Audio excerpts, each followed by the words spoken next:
Elle arrive au bloc opératoire pour un cancer. Un miracle inexplicable arrive. Les docteurs sont choqués. Ils sont bouche bée. Mes frères et sœurs, je viens aujourd'hui vous partager un témoignage. Un témoignage pour te dire, si peut-être tu l'avais oublié, que Dieu fait encore des miracles aujourd'hui même. Si j'ai créé cette chaîne, c'est pour relayer, c'est pour te passer le message, c'est pour que tu comprennes que la gloire de Dieu est encore là, même aujourd'hui. Que Dieu continue à faire des choses inimaginables, illogiques pour l'entendement de l'humain.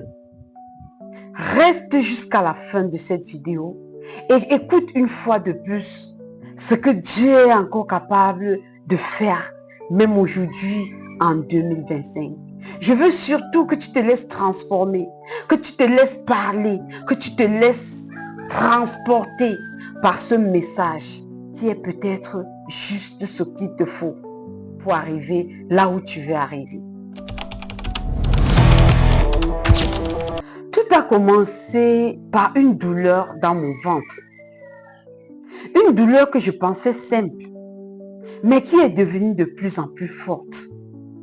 J'ai commencé à avoir des difficultés à aller à la toilette. 3 jours, 4 jours, je n'y arrivais plus. J'ai fini par aller à l'hôpital et voici ce qu'on m'a dit. Ce n'est qu'une simple constipation. Prenez ce médicament et ça ira. J'ai pris le médicament, mais rien n'a changé. La douleur a persisté et surtout, mon ventre commençait à gonfler. Chaque jour, un peu plus.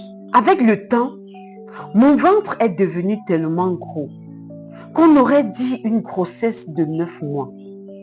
Je n'arrivais plus à manger correctement. Je n'arrivais plus à me tenir debout. Les gens autour de moi pensaient que j'étais enceinte. Mais moi, je savais que quelque chose de grave se passait dans mon corps. Alors je suis rentrée à l'hôpital, cette fois au mois de septembre. Et on m'a fait plusieurs examens. Et c'est là que les médecins m'ont dit que mes ovaires avaient un problème. Et qu'ils ont utilisé ce mot que personne ne veut entendre. Nous suspectons un cancer ovarien. À cette époque-là, j'étais souvent sur YouTube. Un jour, comme par hasard, je suis tombée sur la croisade d'Ottawa avec le serviteur de Dieu, Chris Dikoumana. Je ne le connaissais pas. Je ne connaissais pas Kangoka. Mais quand j'ai lancé la vidéo, j'ai senti une puissance, une présence extraordinaire. Depuis ce jour-là, j'ai commencé à le suivre de près. Les enseignements, les témoignages. Et petit à petit, une foi ferme a commencé à naître en moi. J'écoutais les témoignages des autres et je me disais, moi aussi, Dieu peut me guérir. Les médecins m'ont appelé pour m'expliquer la situation. Ils m'ont dit que dans mon ventre, il y avait près de 5 litres d'eau provoquée par la maladie. C'est cette eau qui me gonflait le ventre.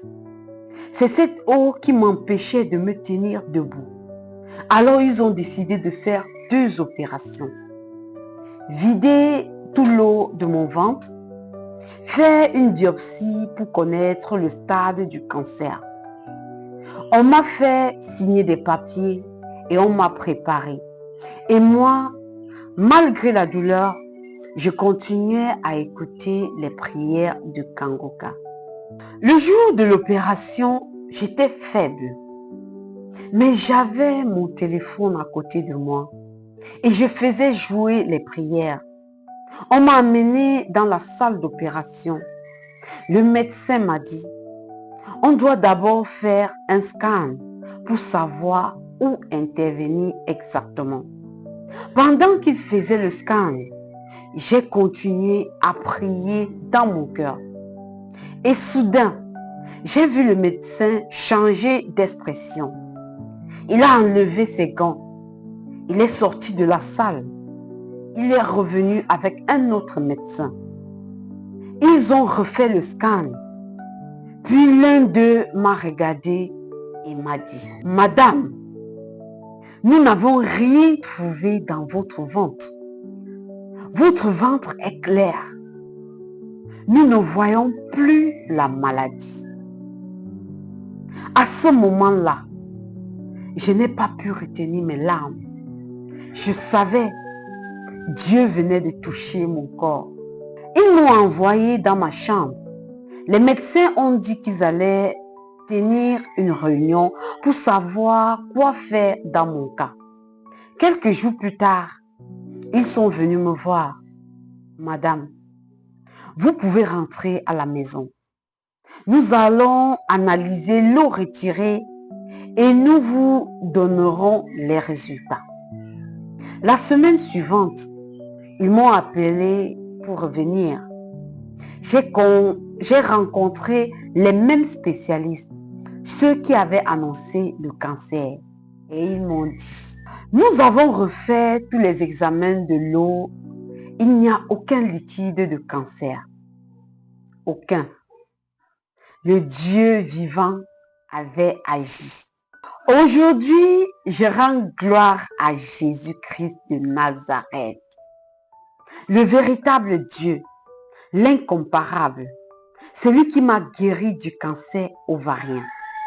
Je remercie le serviteur de Dieu, Christ, et toute l'équipe de l'émission Kanguka. Si je témoigne, c'est pour dire que Dieu guérit encore aujourd'hui. Ce qu'il a fait pour moi, il peut le faire pour vous aussi. Les amis, nous avons écouté ensemble ce témoignage choc, ce témoignage percutant, ce témoignage qui vient bousculer nos habitudes, qui vient bousculer notre intelligence, qui vient bousculer ce que nous avons l'habitude de connaître. Parce que les choses de Dieu, les choses de la foi, sont des choses qu'on n'imagine pas. Ce sont des choses d'un autre level. Et vous avez pu écouter ce témoignage avec moi pour comprendre que Dieu, c'est un Dieu de miracles. Dieu, c'est un Dieu vivant. Dieu, c'est un Dieu en action. Ce qu'il te faut et ce qu'il te manque, c'est la foi. C'est la persévérance. C'est de mettre ta foi sur Jésus-Christ. C'est de t'accrocher sur son vêtement comme la femme à la perte du sang. Si toi également, tu te retrouves dans une situation où on t'a dit que c'est difficile, dans une situation pénible, je veux que tu te souviennes du témoignage de cette dame et que tu comprennes que ce qui est impossible à Dieu n'existe pas. Dieu fait des miracles, il le fait encore même aujourd'hui. Alors dans Miracle vécu, ce ne sont pas des fables que nous vous expliquons dans cette vidéo ou bien sur cette chaîne. Ce sont des histoires vraies, vérifiées. Allez dans l'application de Kanguka, écoutez les témoignages et vous allez comprendre la grandeur de Dieu. C'est la raison d'être de cette chaîne pour te fortifier. Toi qui avais perdu la foi, va de l'avant, crois en Jésus, il le fera également pour toi. Alors, on se revoit très bientôt dans une prochaine vidéo.